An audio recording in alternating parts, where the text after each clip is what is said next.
to share something with y'all that I feel like it's significant for the month of October. I was speaking with a friend, and basically in conversation, God spoke through me to me and her.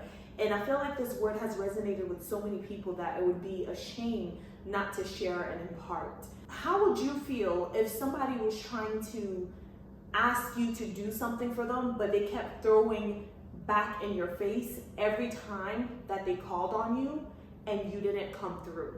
It's kind of like a slap in the face.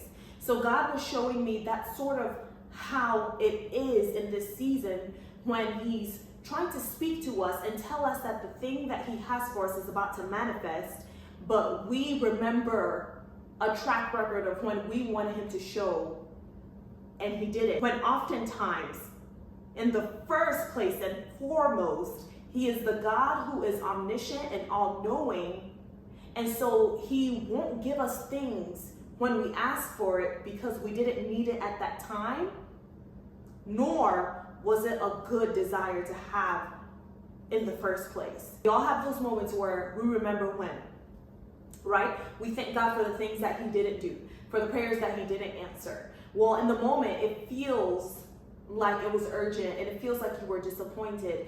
And hope deferred can make the heart sick, but sometimes we can also falsely place our hopes. Right? So there are certain things that didn't need to be answered.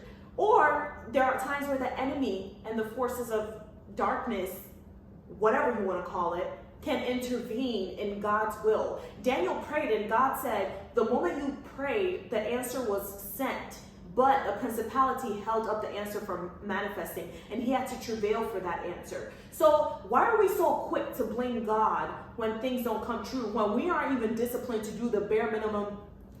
Oh, I started feeling that.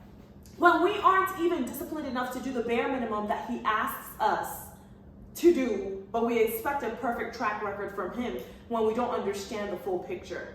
What God is saying is, don't go by our track record. Go by His track record. See Him as God. See Him as the God that parted the Red Sea. The God that literally turned water into wine. The God that woke the dead, right? What could be more impossible than death? Basically, I just believe, and it's being echoed throughout so many different platforms from so many different people that are seeking the Lord, that we are in a shift. If you haven't felt it, maybe this is not for you. But let's go by the track record of God. We can't see God as a human. We can't see him as flawed. We have to remember this is God. And this time, give Him a clean slate to let Him work.